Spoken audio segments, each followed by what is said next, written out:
How to fix how do you want to open this file keeps popping up in Windows issue. 1. Set the default program for your file, S. 2. Reset the affected app. 3. Run anti-malware and antivirus scans. 4.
Create a new user account.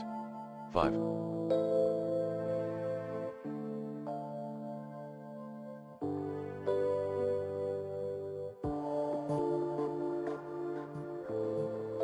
Reset all the apps and file type associations to default. 6. Troubleshoot in a clean boot state. 7. Check, backup then delete your users folder at /users. 8.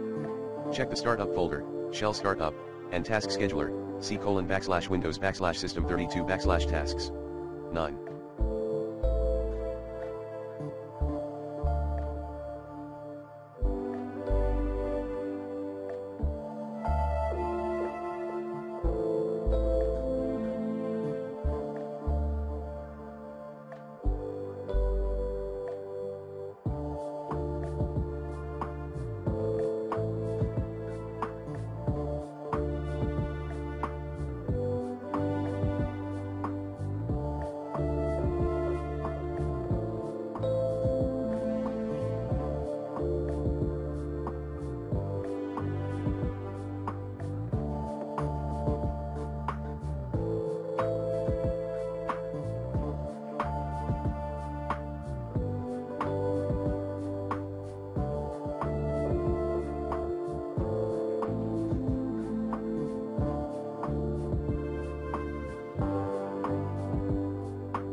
Restore your system.